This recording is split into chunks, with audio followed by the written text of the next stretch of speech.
So hi, on the Noise Podcast. I'm Shane. I'm Glory. And we're here with MOTHICA. And we're going to ask her some questions today about her upcoming album, Kissing Death. So congrats on that, by the way. How do you feel about the response, the announcement so far? It's really weird because, of course, most musicians are like finishing songs and then it's coming out like way later. Mm-hmm. So for me, I was doing the music video treatments like last Christmas. Goddamn. Not this recent one. So like a year and a half ago. Mm-hmm. So it's really exciting for it to finally be coming out. And it's like my first attempt at like making a visual narrative. Yeah. And so every song has a music video, which is really exciting. Yeah, it's very exciting. Yeah. The album fucking rocks. I'm very excited to talk to you about it because the last interview was around Christmas time 2022, like a couple weeks before. Yes. And you were I told you about this one. We were talking about the record, and someone actually commented recently and was like, it's so funny to hear her talking about the record almost 2 years ago now, because I guess, things have more than likely changed since then somewhat. But the visual out, the genre was going to be different. Yes. Mm-hmm. Yeah. And so you might have gathered that from the 3 releases so far. And it's like the entire album. Yeah. Yeah. Yeah. Well, have you heard the whole album? Absolutely. Yeah. Oh. Uh-huh. Yeah. Okay. Yeah. So yeah, I just go where the music takes me. And sometimes it goes into a synth and sometimes it goes to a Western guitar. I don't know. Listen, I'm here for the synths. Right. Yeah. I know because the last release was Red, which is like the rock song of the album. And so probably a lot of like your fan base and definitely my fan base really wants more of that. Yeah. And I got a lot of comments like, I hope the rest of the record is like this. And I was like, ooh. No, it kind of in a funny way sticks out like a sore thumb on the record. Not saying it's a bad song, but I'm just saying the rest of the record is not like that. Mm-hmm. Here's the thing. Yeah. I wrote Red as one of the last songs for the record because I knew in the visual narrative it was kind of like the younger me goes to a rock show. So the album was written as if it was for a movie. And so that's why I kind of allowed myself to play with so many different genres and different vibes. And so Red was kind of like a stereotypical rock anthem that I would have listened to. And that's why the lyrics are also really bleak and they're very nihilistic because I was kind of supposed to be an example of a song I would have listened to as a teenager and been like, that's so me. Yeah. So it does stick out and it was intentional. Okay. Gotcha. But this record I just was not going as heavier with it, and I'm sure we'll talk about the next record after this one. I'm sure we will. Cycle. Yep. Yeah. The visual album idea is such a fascinating idea. I was actually watching the music videos right before this to kind of get an idea of the world you're building. Can you talk a little bit about that idea, how that came to be? So I first wanted to write a book instead of this album. So the album is called Kissing Death. And a lyric that kept coming to me or thought was like, how do you live when you don't want to die anymore? And kind of this thought of like, my whole life I've romanticized death from a teenager, the music I listened to, the people who took their lives, the 27 Club, like that was like always like very enticing to me. And then when I stopped drinking and I like started getting this anxiety around dying, I was like, oh my, like you don't have control anymore once you decide to like get better and live your life. And you don't have that like voice in your head, like, well, you can always just end your life, like kind of bleak. But I wanted to kind of put that in a surrealist lens, which is why I made it like this love story with the Grim Reaper, where he's like my toxic ex. And so you see a little bit more of the narrative in the like the trailer for it. But like basically it starts out with me as a teen. I meet the Grim Reaper, and it's all a metaphor for like me meeting, wanting to die. Yeah. And then he kind of like starts stalking me, and I party with him, and like he even proposes to me, which I did for April Fools. Everyone believed it. I was like, guys, scroll to the last image where I'm holding the Grim Reaper's hand. And I used Aerosmith, can't don't want to close my eyes. I was like, it's April Fool's. Yeah. Anyways, it's a toxic love story about my like romanticizing death and what that means as someone who's trying to decide to like live. And that's a concept that like was new to me, of like, now I don't want to die. Yeah. What does that mean? And I really didn't want to have put anyone through an existential crisis. So I was like, let me just, make the Grim Reaper my ex-boyfriend, basically. That's perfect. Hell yeah. Now, chronological order, is it the way the songs are coming out, the music videos? Is it the album track list? Because I noticed, you started the rollout with Doom, and that feels like an opener, but it's not the opener of the record. So the release order is more the order of the narrative. And then I went back and forth on this many times, but the track listing on the record is more of a sonic order, I guess. And it's kind of how I had originally had it. And because every song has a video, it was really hard for me to pick singles. And I wanted, because it's such a heavy topic, I wanted a hot topic, if you will. I'm sorry. That was good.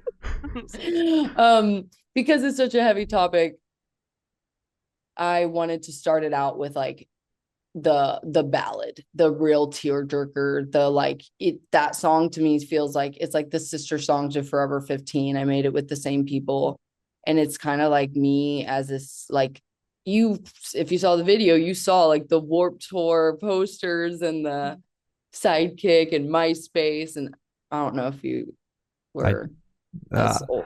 No, I missed that. Yeah, Facebook is like when I can start to remember things. I didn't even get Facebook. I went straight to Instagram. Yeah. Instagram was also my first social media. So was that video nostalgic at all, or were you like, what is definitely that? nostalgic? It's like nostalgic in a way. Like the first like YouTube group that I grew up watching was fucking My Digital Escape. So it was kind of like nostalgic in that way of like, damn, I didn't experience this, but they did, and that's fucking awesome. See, that's what's funny, is there is a lot of like, like scene kids coming out now, and I wasn't scene or anything. I was more like emo, I guess. I would wear bands and go to skate parks and go to shows, but I loved My Chemical Romance and Paramore and went to Warped Tour. And so when I was trying to cast someone to play young me, I was like trying to find these like, younger girls that are teenagers that are like living that, like, it's like funny, it's like vintage, but like that was middle school. Yeah. And I ended up casting like my friend who's like my age to play 15-year-old me, because for some reason I was like, wait, you kind of look like me, but with better skin. And so we got her brown contacts, gave her an emo wig, and she was she went to Black Veil Brides, and she like grew up with that. So she was excited to do that. And now she's playing bass in TX2. Yeah. But so funny. But it was like, everyone was like, just play yourself as a 14-year-old. I was like, that defeats the purpose. No. Yeah. So I put in some of like actual videos of me from my old YouTube and stuff to like be like, hey, this is me. This isn't just a fictional person. And that was really special. And I got to recreate like basically my bedroom, and a lot, like almost every prop in that room was from my teen bedroom. The journal has all my little journal entries in it where I'm like, Oh. I hate my parent. Yeah. Love you, Wow. mom. But like my angsty like writings and just really harmful things. It's awful things in there. Just like diets. That was like, eat a grapefruit and a slice of, I don't know. It's just really bad. And I was like, wow. I was like, like I had my 2009 like journal there. Anyways, so I wanted to start it out with the real like heart of the record. Yeah. And then the rest of the album just goes many different directions. But it was important to me that people know where, like, that's basically the heart of what I wanted that record to be. Yeah. Gotcha. That makes sense. All right. So is there any meaning behind the album title or cover art? You kind of already went into it story-wise, but if you could kind of tell us why you decided on that, and also kind of the focus on the cover art. Yeah.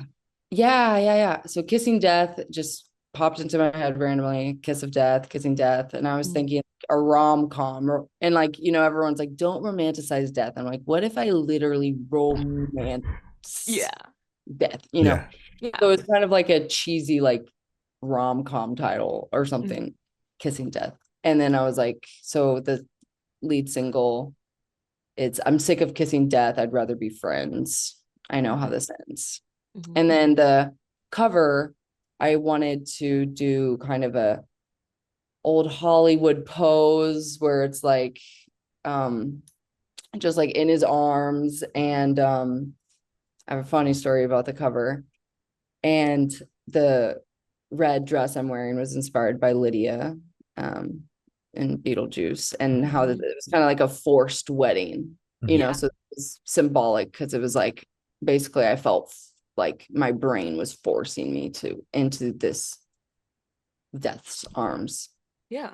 So, but what's crazy about the album cover is it's actually an iPhone BTS still image from a video my manager took.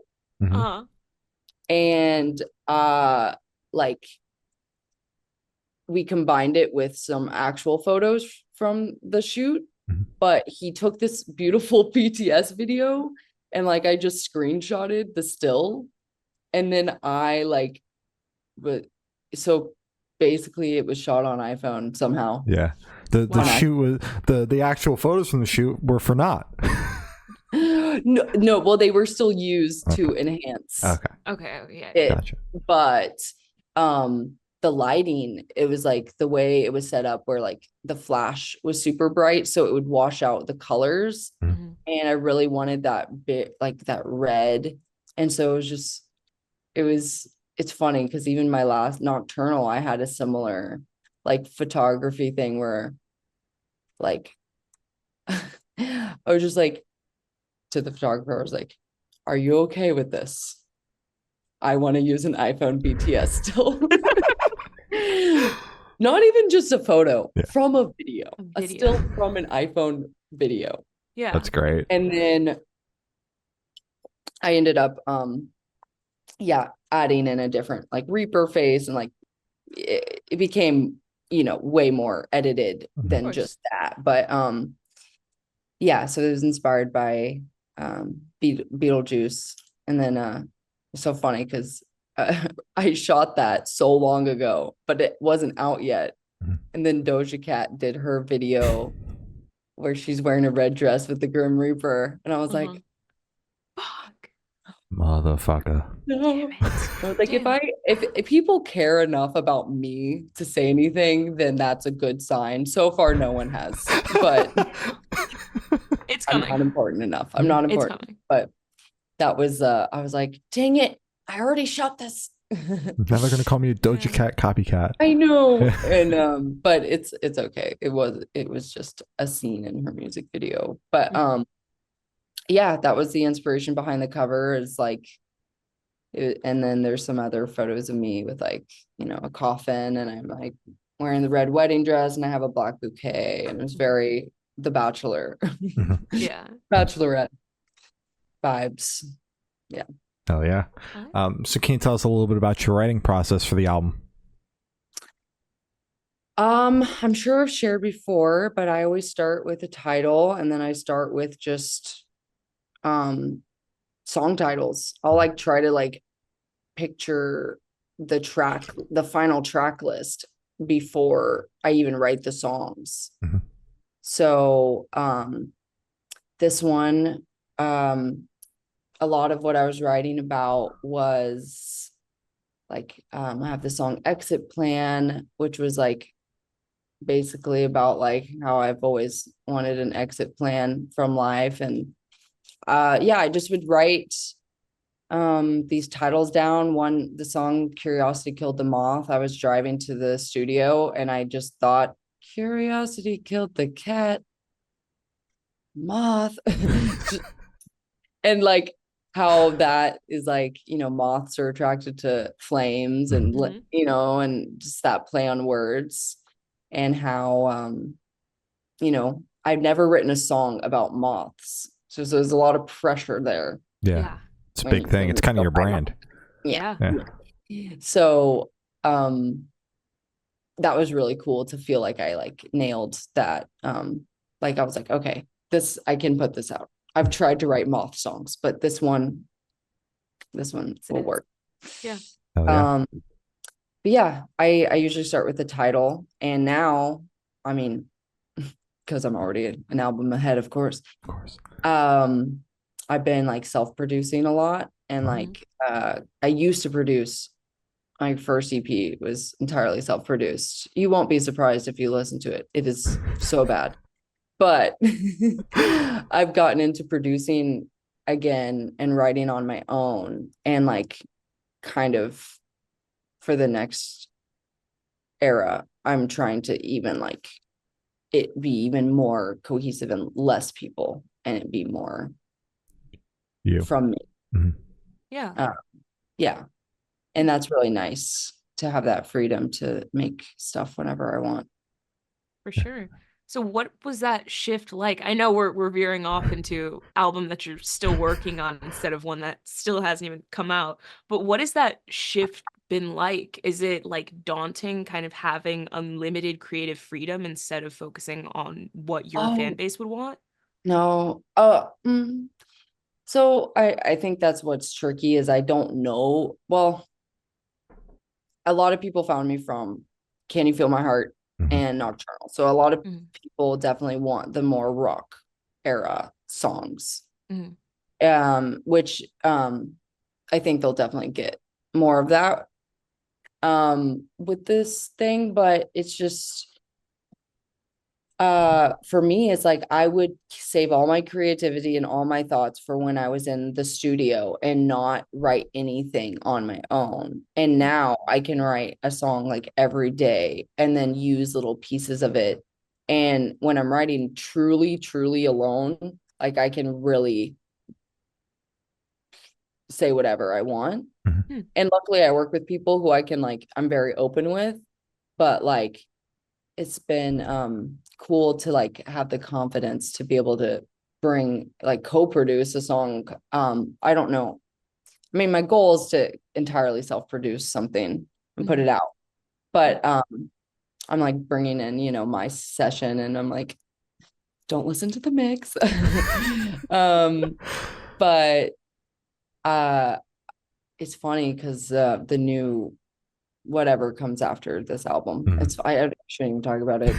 We're 3 songs in to a 12. No, this album. Is just how our interviews go. You talk about the next project when we're supposed to be talking about the one that's coming out. I can't go into my Discord. I will just tell them, and they actually, my Discord, which is like, I think it's like 3,500 people now. Yeah.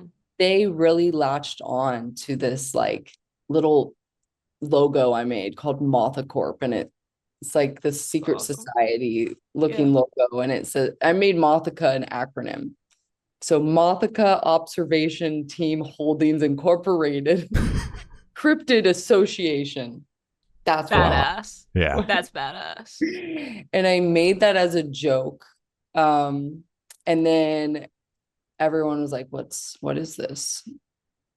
I want more of it. I want this on, and so it actually I'm putting it into Kissing Death now, and like it's going to lead into the next thing.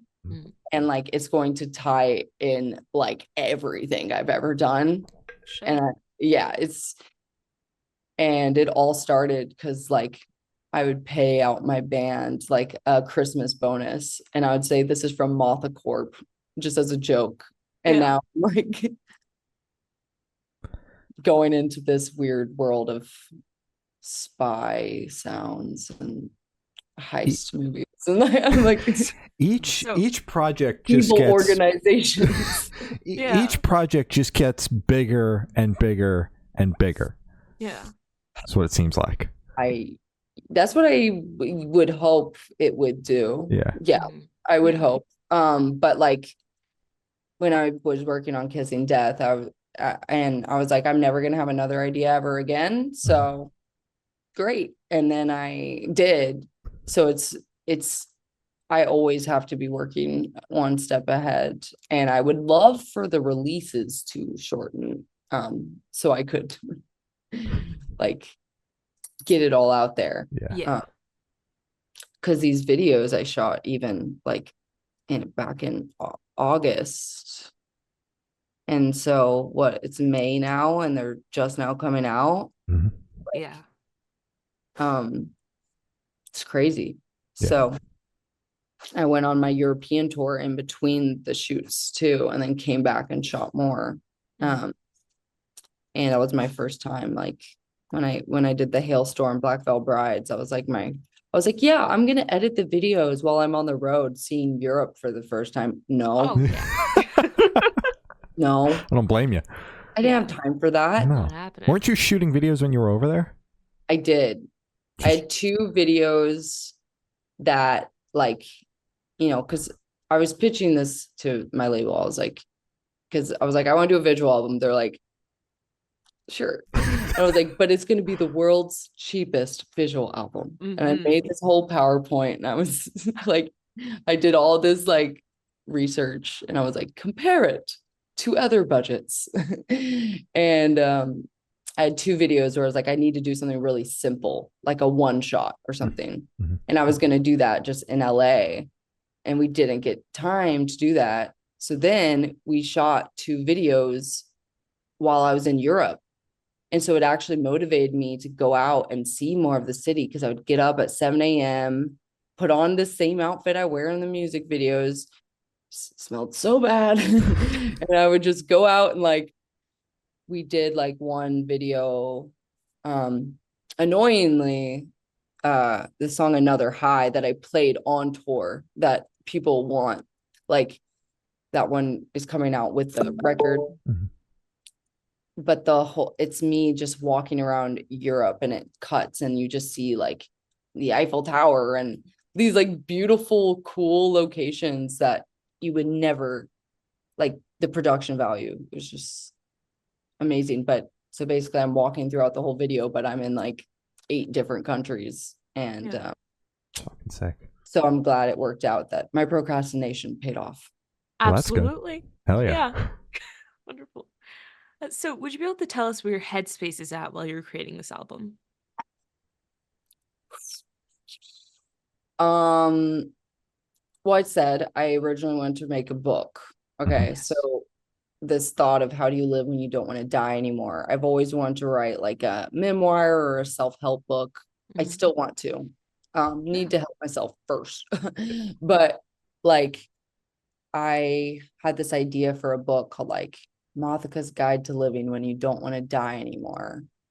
And so I was just thinking about my mental health and my depression and my suicidal thoughts, and like how that was always such an easy answer for me when everything got hard. And if I don't have that to fall back on, like where does that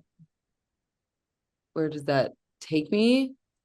And so I was just thinking a lot about like reprogramming my brain to not have that as in the back of my head. Yeah. And also trying to do it in a way that isn't in this cheesy, like, it gets better, be happy, Mm-hmm. blah, because like that's not me, Yeah. you know. And so I was like, why don't I just like make date the Grim Reaper I mean, and yeah. and people that will want to read into it and get that message from it can, but I didn't want to also like make it feel really heavy because there is a bit of humor in the record. Yeah.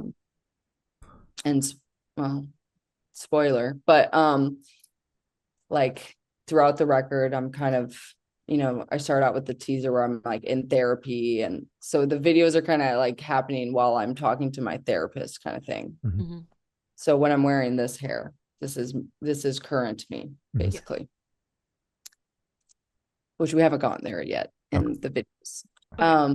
But I'm in therapy, and I have all this, you know, I'm talking to her about it, like as if, you know, oh, I met him when I was a teenager, and he's tall, dark, and handsome, and you know, he's very alluring. But yeah, he knows a lot of my favorite musicians. He's met a lot of them actually, and like talking about it in this way. And then at the end, we reveal, well, what, I don't care. I'm gonna spoil it. Okay. You pull out on my face and you see me and the Grim Reaper in couples therapy. And that's kind of the punchline of it, is like I'm trying to make amends with death, or wanting to die. Yeah. So that's where I was. Really happy times. Yeah. Oh yeah. Clearly. Yeah. Sunshine and rainbows. Really good, Mm-hmm. lovely material. Yeah. I don't think we dove into this at the beginning. I'm curious, like the sonic shift, like was that a conscious decision, or did it come about just as you started writing this record? So the first song that was like gonna be on the record, I actually wrote for 2.5 years ago, maybe now, but it was for a Halloween EP. I'm always like, I'm gonna do a Halloween EP, and I'm like, whatever, every day is Halloween. And so Toxins, and that was actually a song I wrote from the perspective of a spider. Okay. I just do weird little exercises like that. And And I was like, I think this could work for this record if you think of it being from the perspective of like the Grim Reaper or something. Mm-hmm. And that one, we went into this like synth wavy chorus. And like I listen to a lot of like dark wave, synth wave, stuff like that. And so that started to be a theme throughout it. And then for some reason, I was just really seeing the deserts, like the Grim Reaper in the desert. And so there's a bit of this like spaghetti Western influence. But I don't know why I can't pick a genre. I don't know what's wrong with me. It's a problem. I don't think it's a bad thing, though. I was gonna say, yeah, I think it's awesome that you're able to shift throughout different genres and pull it off, because not a lot of artists can do that respectfully. And you stay in brand. Absolutely. If you say so. But tell that to every festival, because they don't know where to put me. Yeah. That's fair enough. Okay. And Yeah. luckily I can play a set that is more pop leaning, and I can play a set that's more rock leaning. You know, I can do both. You could But chameleon. Yeah.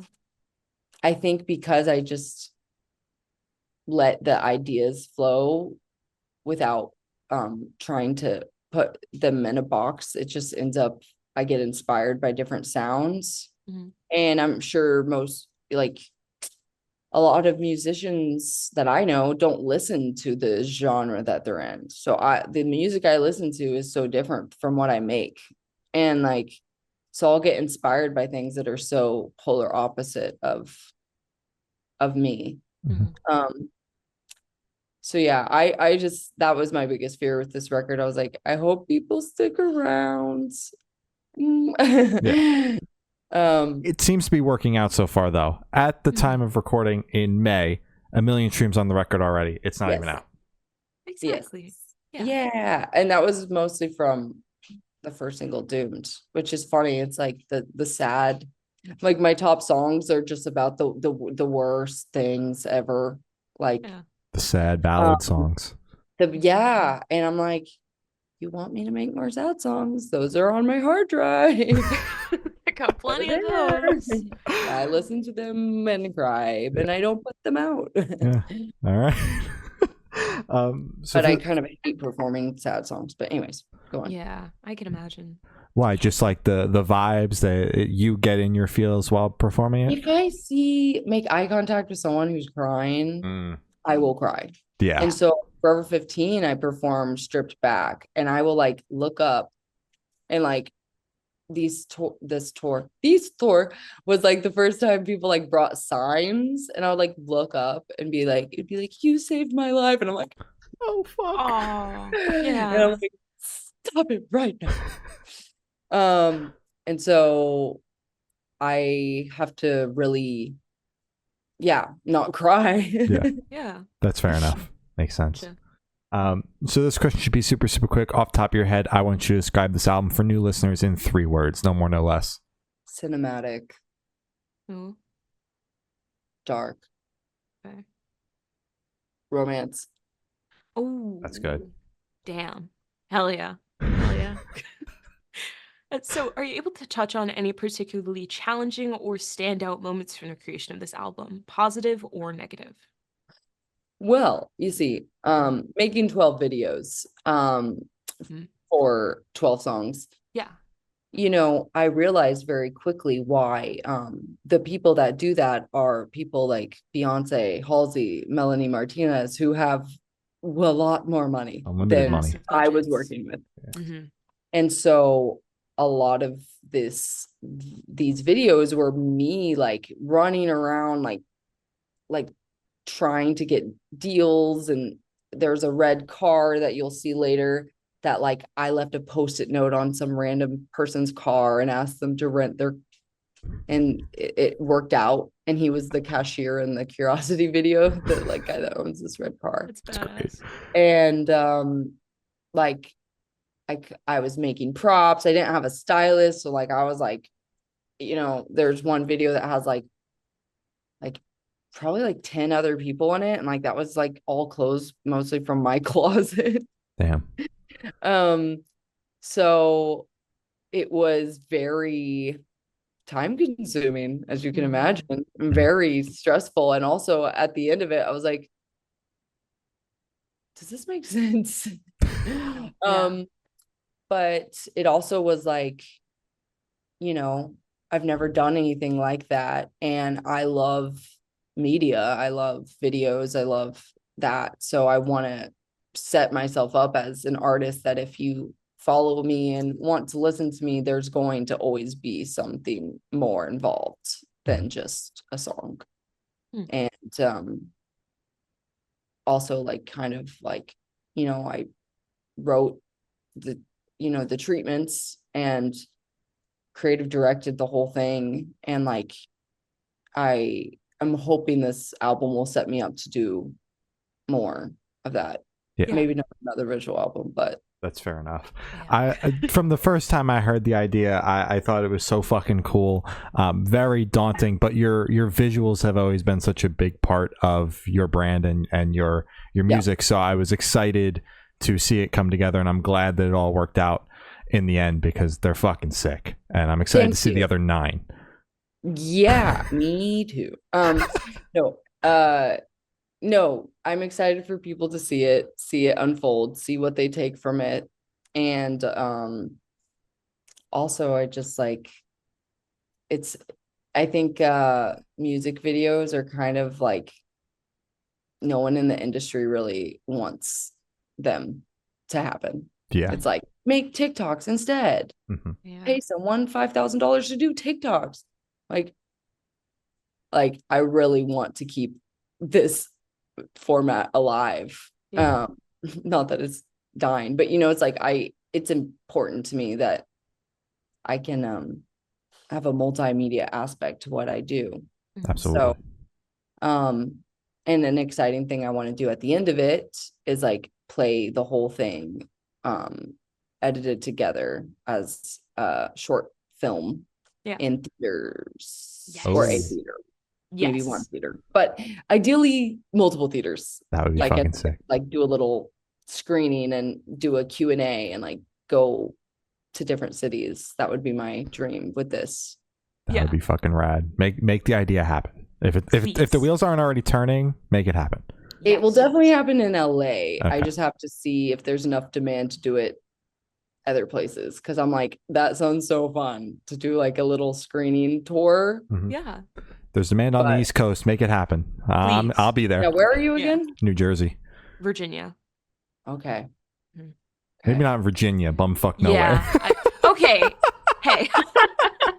Maybe in New York. Yeah, there you go. Yeah, there nice and populated.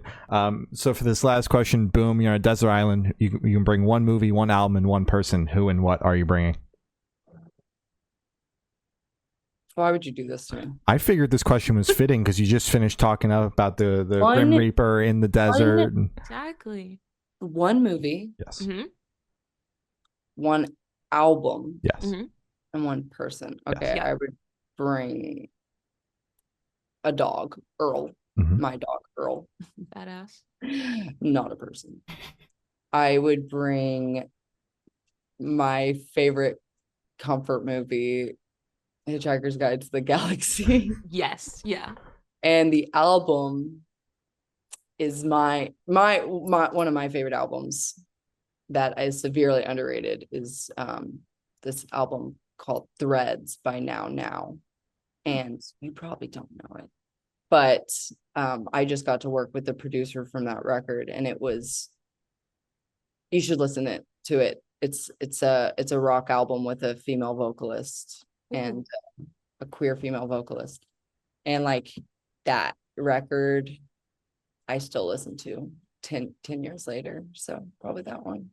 All right. Wonderful. Hell yeah. So as I said, that's all the questions I have today. Is there anything that you would like to plug? I'm going on tour. I'm going on my first ever headline tour. First, I go to the Europe and the UK, which is on sale now, and I'm announcing my US tour in a few days. I don't know when. That's fun. But doing a full US tour, my first ever headlining tour for. I'm so scared. Please come. It's gonna be awesome. Yeah, please come. Please come. I don't know if anyone will come. But I'm very excited because I get to have like my own little stage production, and I'm building props and things now. And I'm like, that's so exciting. Fun. Hell yeah. Yay. All right. Well, thank you, Snell. It's been Mothica, and we have been the Good Noise Podcast.